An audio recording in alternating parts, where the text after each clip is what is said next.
دلہا کے رنگ و روپ دیکھنے ہوں تو 2-3 مہینے لگ جاتے ہیں بھائی. دلہا کی دعوتیں چل رہی ہوتی ہیں نا, نیا کپل ہے, اس کی عزت, اس کے پروٹوکول تو معاشرے میں اور سوسائٹی میں اور خاندان اور فیملی میں الگ ہی ہوتا ہے, دوستوں میں بھی الگ ہوتا ہے بھائی. ابھی ابھی شادی ہوئی ہے, کب ہوئی ہے؟ کل ہوئی ہے؟ نہیں, 2 مہینے پہلے ہوئی ہے, شادی ابھی ہوئی ہے. آپ سمجھ رہے ہیں, شادی 2 مہینے پہلے ہوئی ہے لیکن اس کو عزت کس طرح والی مل رہی ہوتی ہے؟ ارے ابھی ابھی شادی ہوئی ہے, تازہ تازہ دلہا ہے, نیا نیا دلہا ہے. 2 مہینے شادی کو ہو جاتے ہیں اور دعوتیں اور انجوائمنٹ چل رہی ہوتی ہے. منع نہیں ہے, لیکن میں اپنے معاشرے کی طرز بتا رہا ہوں آپ کو کہ 2-3 مہینے تک وہ دلہا تازہ ہی رہتا ہے, اس کی شادی تازہ ہی رہتی ہے, نیا نیا دلہا ہے, ابھی شادی ہوئی ہے, یا ابھی 2-3 مہینے گزر گئے. حضرت حنظلہ کی ابھی شادی ہوئی, ابھی اسی رات میں شادی ہوئی ہے حضرت حنظلہ رضی اللہ تعالیٰ. ابھی شب عروسی کے کمرے میں گئے ہیں, کمرہ عروسی میں داخل ہوئے ہیں, ابھی اپنی زوجہ سے حق زوجیت ادا کیا ہے, ملے ہیں, اور کان میں آواز پڑتی ہے, دین میں مجاہدوں کی ضرورت ہے, اللہ کی راہ میں جہاد کرنے جا رہے ہیں. یہ میں نے اتنی تمہید اس لیے باندھی ہے نا, یہ واقعات آپ ویسے بھی سنتے رہتے ہیں, اتنی تمہید اس لیے باندھی ہے تاکہ آپ کا دل محسوس کرے یار کیا جذبہ کیا تھا. شادی کی پہلی رات ہے, کان میں آواز پڑتی ہے کہ اللہ کی راہ میں جہاد کی ضرورت ہے, مجاہدوں کی ضرورت ہے, تو چلیں. بیوی کے پاس سے اٹھے, جہاد پہ چلے گئے, کہ میں اللہ کی راہ میں جا رہا ہوں, جہاد پہ چلے گئے.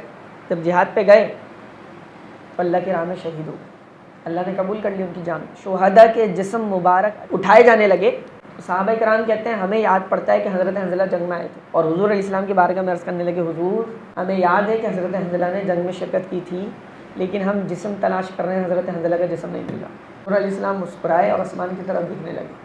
حضور علیہ السلام نے فرمایا حنظلہ کو میرے فرشتے غسل دے رہے ہیں, میرے حنظلہ کو فرشتے غسل دے رہے ہیں.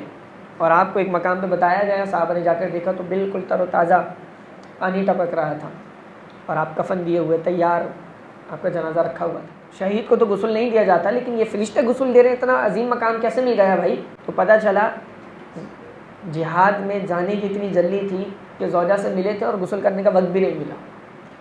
تو وہ غسل کرنے کا وقت بھی نہیں ملا, ایسے ہی اپنے رب کے نام پہ اپنی جان نچھاور کر دی. اللہ نے ایسے یہ مقام دیا کہ فرشتوں نے ان کو غسل دیا, اور ان کا لقب غسیل الملائکہ پڑا, کہ جس کو فرشتے بھی غسل دیں. غسیل الملائکہ صحابی رسول حضرت حنظلہ.